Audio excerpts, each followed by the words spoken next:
perdi meu emprego. Eu perdi meu tio. Perdi minha casa. Perdi uma pessoa querida. Eu perdi o contato com os meus amigos. Cancelei minha festa de casamento. Meus planos foram frustrados. Eu tive que trancar a faculdade. Minha filha não pode ter sua festa de 15 anos. Não tive a minha formatura. Não estou conseguindo estudar. Sinto que a minha liberdade foi roubada. Me sinto presa. Eu não vejo saída. Eu estou desesperada. Dói muito. Eu choro todos os dias. Parece que falta um pedaço de mim.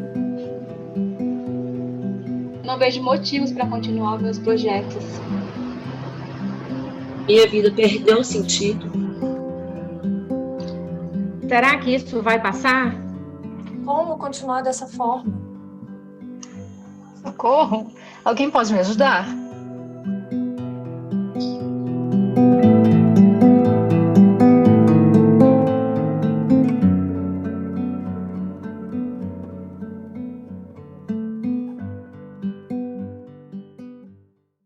Dr. Frankel, what is the difference between people who are able to pick themselves up, get over life's problems, and those who are not?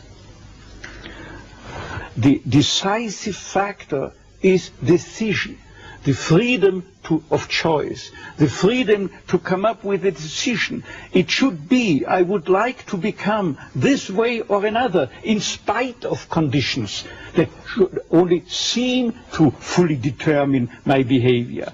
So your basic philosophy is that life has meaning under all conditions, but how easy is it when there's a sense of hopelessness, a sense of despair, to recognize this meaning? As long as an individual cannot see any meaning in his or her despair, he or she will certainly be prone to, in its suffering, I wanted to say, no meaning in the suffering. He or she will certainly be prone to despair and, under certain conditions, to suicide. But at the moment they can see a meaning in their suffering, they can mold it into an achievement, they can mold their predicament into an accomplishment on the human level. They can turn their tragedies into a personal triumph. But they must know for what. What should I do with it?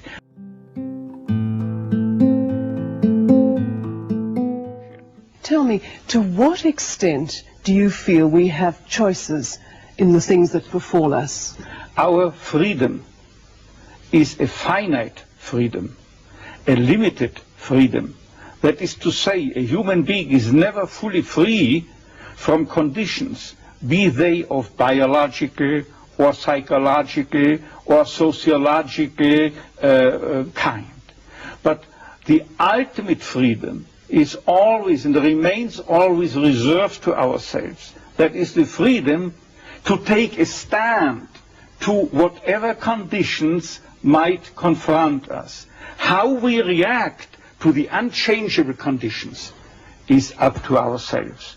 In other words, if we cannot change the situation, we have always the last freedom to change our attitude to that situation.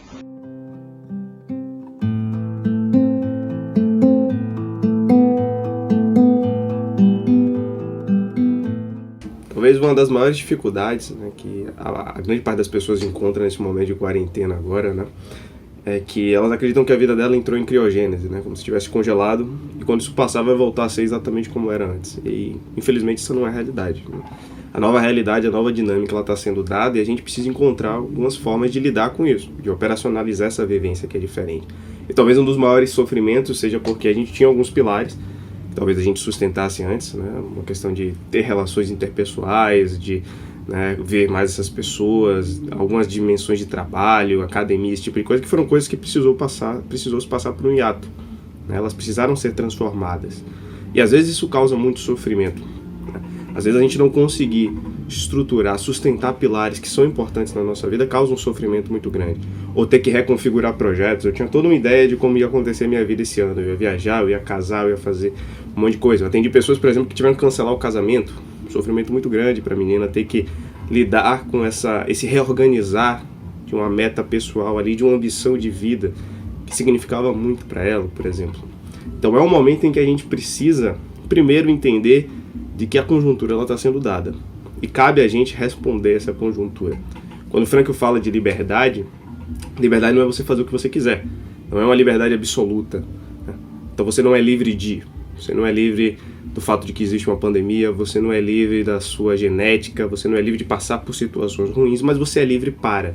Você é livre para escolher uma atitude, para escolher um posicionamento diante dessas condições. Então nós somos livres para colocar uma atitude diante de qualquer circunstância. E muito do que a logoterapia pode ajudar nesse momento é a esse tipo de coisa. Ajudar a pessoa a criar um repertório para que ela lide com as adversidades que estão sendo apresentadas. Isso é muito importante, isso requer algumas habilidades. Por exemplo, a gente precisa trabalhar um pouco a criatividade. Às vezes eu não posso ir para uma academia, minha academia fechou, e agora? Você pode passar a malhar em casa, né, desenvolver uma série de exercícios diferentes, vivenciar esse estímulo de uma outra forma. Eu não posso, né, ver meus amigos com frequência. Vai ter que se desenvolver outras coisas, ser criativo nisso, né? Colocar aí, usar a dádiva da internet para melhorar essa comunicação interpessoal, fazer chamada de vídeo, né? Skype, todos esses tipos de coisa. Então é fundamental desenvolver-se um repertório para que as pessoas consigam lidar com a realidade que está sendo apresentada. E elas não vivam só numa projeção frustrada do que é que se perdeu, do que é que se foi. Nesse sentido, a logoterapia pode ajudar muito, né, desenvolvendo um pouco disso, da criatividade, do enfrentamento e trabalhando principalmente a questão do valor de atitude, que, como eu trouxe antes, é esse posicionamento que a gente pode colocar diante das adversidades. Então, esse valor de atitude, né, essa capacidade de sofrer com sentido, é fundamental. E para que isso aconteça, a gente tem que ter, às vezes, uma ideia de futuro muito clara, né? Qual razão eu tenho para enfrentar essa dificuldade aqui que está sendo apresentada diante de mim? Tem uma frase do Nietzsche, que inclusive o próprio Frankl cita, né? Aquele que tem uma razão pela qual viver pode suportar ou enfrentar quase qualquer como. Então quando a gente tem essa razão, né? Quando a gente tem esse sentido vívido, a gente consegue lidar muito melhor com as adversidades. E às vezes essa noção de futuro ela ajuda muito nesse processo.